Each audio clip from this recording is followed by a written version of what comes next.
Ooh, missed that a bit.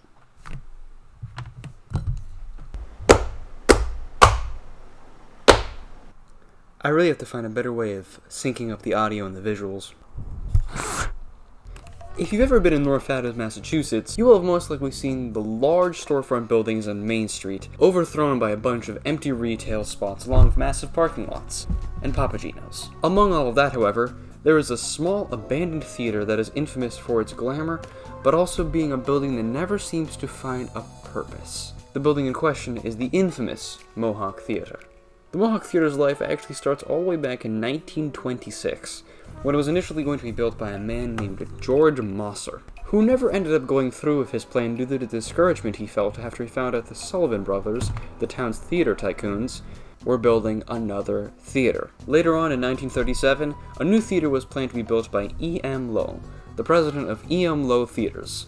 Lowe himself began acquiring small plots of land for the theater, but could not find a suitable place to build an entrance. So he made a deal with the owner of the Bradford building to build an entrance through the structure, which is why there are two storefronts next to it present day, along with an incredibly long hallway into the actual theater. You really have to think about how weird it is that the guy who wants to build a theater is like, yes,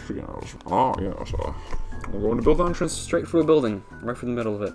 I mean, hey, it looks good today, so I can't blame him. But that leads us to the next topic. The construction of the Mohawk was fulfilled by Roll and Rand of Boston, Massachusetts, which incorporated many Native American designs into the building, and it really makes you wonder why they call the theater the Mohawk Theater. 1 year later, on November 5th, 1938, E.M. Lowe opened a brand new theater in North Adams, the aforementioned Mohawk Theater. The theater, in all its bright and colorful glamour, had a fantastic opening night, presenting things such as a Walt Disney color cartoon, and a full film, That Certain Age, as detailed by the original opening program, which you can find in the description of this video. Women who attended the gala were also given their very own souvenir bottle of perfume. Even though the building then and now is very small, it had a pretty impressive 1,200 capacity and its own balcony. The Mohawk played movies every day from 1:30 p.m. to 11 p.m. and charged as little as 10 cents for admission, which even today, only being adjusted for inflation, is $1.81. Not much is really known about the Mohawk between its opening gala and eventual closure. However, it was saved from destruction in the 1960s when North Adams was demolishing most of the downtown for urban renewal. At the time, North Adams had 3 theaters: the Richmond, the Paramount, and the Mohawk. All of them were destroyed in the pain of the wrecking ball, besides the Mohawk, which was saved with support from the citizens of North Adams. After the 60s, the Mohawk seemed to be completely fine until the movie theater industry evolved, with newer theaters having several screens compared to the Mohawk's puny, single-screen. Oh, pathetic, man. This would ultimately result in the death of movies at the Mohawk. But a private investor who bought out the building in 1987 provided occasional movies and concerts at the theater. The investor's business would not last long, however, and in 1991, the Mohawk Theater's lights were turned off for the last time. So, before we go on to the future of the Mohawk and what's happening with it right now, let's talk about the theater's 2 storefronts I mentioned earlier, one of them being empty and one being home to a, quote, spectacle shop in modern day.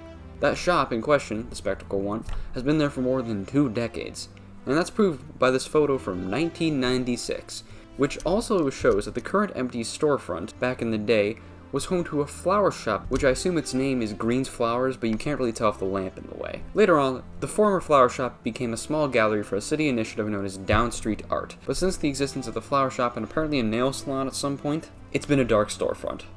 Anyway, back to the theater itself. We left off with the Mohawk Theater closing for good in 1991, and in 1993, 2 years later, the city of North Adams bought the Mohawk Theater in its entirety, which then began the more than decade-long effort to restore the theater to its former glory.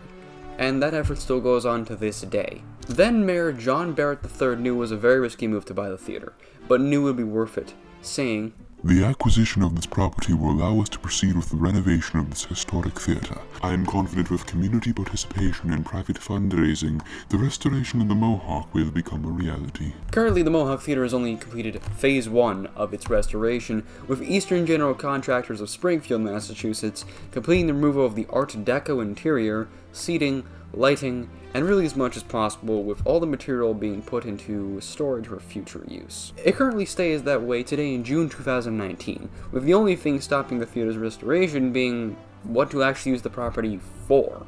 And, of course, like everything else in the United States, funding. Proposals for the space include things such as, here comes a list, a trampoline facility, a bakery, a ninja course, a recording studio, a scale model of Mount Greelocke, the highest point in Massachusetts, a brewery, an NBA regulation court, several tennis courts, go-karts even, a modular space with moving walls. Oh man, why do I keep doing a Marge Simpson voice? And of course what used to be, a long time ago, a theater.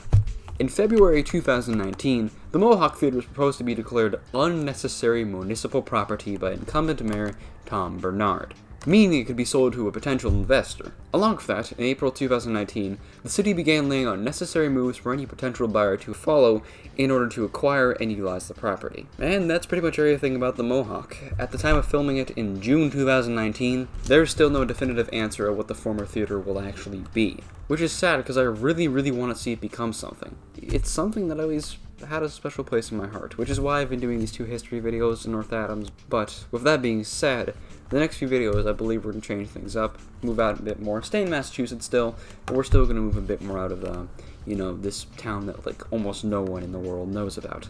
But we'll come back to it at some point in the future. Anyways, thank you for watching, and if you enjoyed, leave a like and subscribe. This is only my second video, but I believe we can overtake Markiplier in a few weeks. Thanks.